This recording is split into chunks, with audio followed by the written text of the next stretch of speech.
femmes et les jeunes à saisir totalement les opportunités qui viennent avec la ZLECAf. Et il faut aussi dire que tous les objectifs de développement que nous poursuivons, le plus souvent peuvent être atteints si on capacite nos femmes.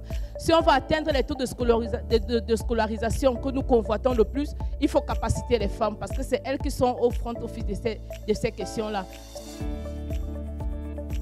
Elles ont besoin d'accompagnement avant qu'on pose la question de dire comment on va profiter à de ce marché-là. Tous ces secteurs-là doivent être aujourd'hui considérés et accompagnés pour aller là-dedans. Posons-nous les vraies questions et surtout si aujourd'hui les gens n'y croient pas, c'est parce que justement on parle mais on ne nous écoute pas. Et nous, en tant que femmes, on a envie de parler, on a envie de nous entendre.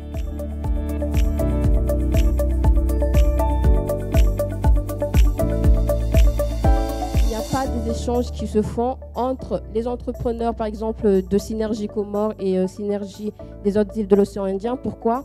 À cause des différentes barrières tarifaires et non tarifaires. Et par rapport à la ZLECAf, du coup, on peut dire que ça, c'est une opportunité aujourd'hui qui s'ouvre à ces jeunes entrepreneurs-là. L'accompagnement des jeunes dans cette perspective est au-delà d'être une opportunité, en fait, pour les jeunes, c'est aussi une opportunité pour le pays en général et doit être vraiment préparé.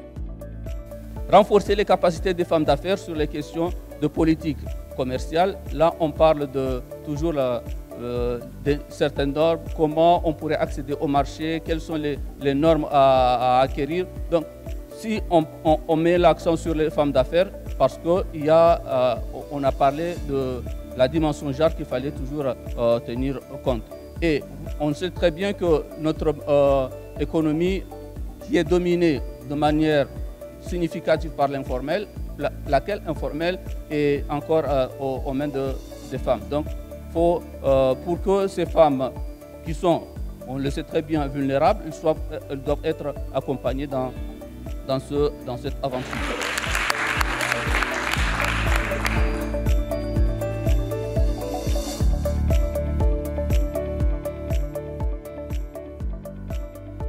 Qu'on prenne en compte nos considérations, nos recommandations qu'on a faites et qu'on mette en place un secrétariat, un bureau scientifique inclusif qui va impliquer la société civile, qui va impliquer les femmes, qui va impliquer la jeunesse, qui va impliquer en tout cas les entreprises privées, publiques, les institutions étatiques, les institutions multi- et bilatérales pour vraiment en ressortir une feuille de route qui va être en adéquation, qui va être à la hauteur de nos attentes du pays avant d'aller dans les attentes internationales.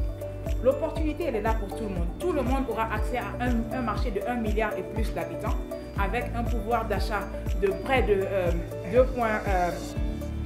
2500 milliards d'habitants. C'est énorme. En Afrique, la classe moyenne est en train de grandir. On a plus de 300 millions d'habitants qui sont considérés comme de la classe moyenne. Donc, il y a un pouvoir d'achat substantiel. Donc, tous ces gens seraient capables d'acheter des produits qui seraient produits aux Comores. Mais ce ne sera pas seulement les Comores qui seront en train, finalement, de chercher à se positionner sur le marché.